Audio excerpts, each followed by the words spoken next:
राष्ट्र सर्वप्रथम राष्ट्र सर्वप्रथम राष्ट्र सर्वप्रथम राष्ट्र सर्व। प्रियंका गांधी ने भोंगिर तेलंगाना में जनता को संबोधित किया। इस अवसर पर महासचिव प्रियंका गांधी ने कहा कि तेलंगाना के लोगों ने बहुत संघर्ष किया अपने राज्य को बनाने के लिए। उन्होंने इस दौरान केसीआर सरकार पर हमला बोला और कहा कि यहाँ विकास का कोई काम नहीं हुआ। प्रियंका ने कहा कि तेलंगाना में कांग्रेस की सरकार यदि होगी तो भ्रष्टाचार खत्म करेगी, युवाओं को रोजगार मिलेगा। चुनाव का जो समय होता है वो ये समय होता है जब आपको अच्छी तरह से सोचना चाहिए कि पिछले 5 सालों में, यहाँ पे पिछले 10 सालों में एक ही सरकार चली है, बीआरएस की सरकार। तो आपको सोचना चाहिए कि इस सरकार ने आपके लिए क्या किया। आप सबको मालूम है कि आपके प्रदेश को बनाने के लिए एक बहुत बड़ा आंदोलन चला था। उस समय आप सबने एक सपना देखा था। उस सपने के लिए सैकड़ों नौजवानों ने अपनी जान दी। तेलंगाना का जो प्रदेश बना, उनकी शहादत, उनके खून, उनके पसीने से बना।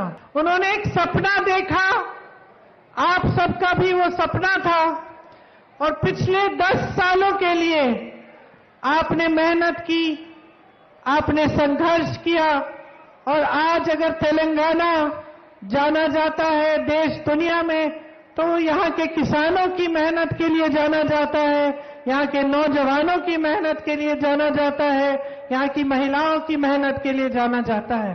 आपने जो शुरू में सपना देखा था, वो सपना था आपकी जो सरकार होगी वो आपके लिए काम करेगी, आपके लिए रोजगार बनाएगी, और आप सबका भविष्य एक उज्जवल सुंदर भविष्य होगा। लेकिन अफसोस की बात है कि 10 साल बीत गए और हर साल आपने यही देखा कि जो सपने आपने देखे वो टूटते चले गए। शुरू में जब आपने केसीआर जी बीआरएस की सरकार चुनी तो आपने सोचा था कि जी जान से आपके लिए काम होगा, आपकी तरक्की होगी। लेकिन जैसे जैसे समय आगे बढ़ता चला गया, उनकी नीयत भी बदलती चली गई। आपको मालूम होगा कि आपके प्रदेश में बहुत बेरोजगारी है। आपके प्रदेश में एक ऐसा प्रोजेक्ट नहीं है जो पूरा किया गया है। चाहे कालेश्वरम हो, चाहे कोई भी प्रोजेक्ट हो, सब में भ्रष्टाचार किया गया है। कांग्रेस की सरकार भ्रष्टाचार को कम करेगी, खत्म करेगी। बीआरएस की सरकार ने आपको रोजगार नहीं दिए। छत्तीसगढ़ में बेरोजगारी का दर सबसे कम है, यहाँ पे भी आपको रोजगार दिलवाएंगे। बीआरएस की सरकार ने धरनी पोर्टल द्वारा आपसे जमीनें छीनी। कांग्रेस की सरकार आएगी तो आपको जमीनें मिलेंगी। घर बनाने के लिए अगर आप घर बनाना चाहेंगे आपको जमीन मिलेगी और आपको 5 लाख रुपए दिए जाएंगे। अगर कांग्रेस की सरकार आएगी तो मेरी बहनों आपके खाते में भी कर्नाटका की तरह 2500 रुपए प्रति माह आएंगे। 500 रुपए में आपको सिलेंडर मिलेगा।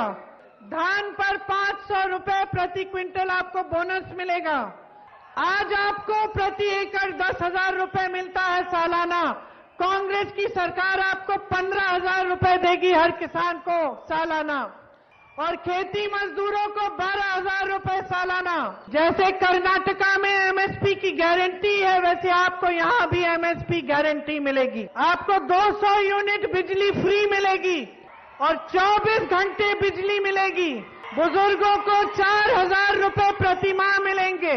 छत्तीसगढ़ में हमने 25 लाख तक, छत्तीसगढ़ और राजस्थान में 25 लाख तक हमने हेल्थ इंश्योरेंस दिया। मैं ऐसे लोगों से मिली राजस्थान में जिनका हार्ट सर्जरी हुआ, 1 पैसा नहीं देना पड़ा, सरकार ने पूरी मदद दी। तेलंगाना में हम राज्य आरोग्य श्री योजना लाएंगे, जिससे 10 लाख तक आपको हेल्थ इंश्योरेंस मिलेगा, 10 लाख तक आपका इलाज मुफ्त में होगा। कांग्रेस की सरकार आएगी तो युवाओं के लिए एक भरोसा कार्ड, विद्या भरोसा कार्ड बनेगा। जिसके पास वो भरोसा कार्ड होगा उसको 5 लाख तक शिक्षा के लिए लोन मिलेगा। राजस्थान में हमने 2 लाख रोजगार दिए और यहां भी तेलंगाना में हम 2 लाख रोजगार दिलवाएंगे। राजस्थान के गांव-गांव में हमने इंग्लिश मीडियम स्कूल दिए। छत्तीसगढ़ में हर जिले में इंग्लिश मीडियम अंतर्राष्ट्रीय स्तर के स्कूल बनाए और तेलंगाना में भी हम हर जिले में अंतर्राष्ट्रीय लेवल के पाठशाला बनाना चाहते हैं। हम जानते हैं कि आप बदलाव चाहते हैं, हम जानते हैं कि आप त्रस्त हैं, हम जानते हैं कि आप परेशान हैं। हमें मौका दो, हम आपकी परेशानियों को दूर करें, आपके लिए काम करके एक नया सवेरा बनाएं। आपने बहुत ध्यान से मेरी बातों को सुना, आप सबको बहुत बहुत धन्यवाद।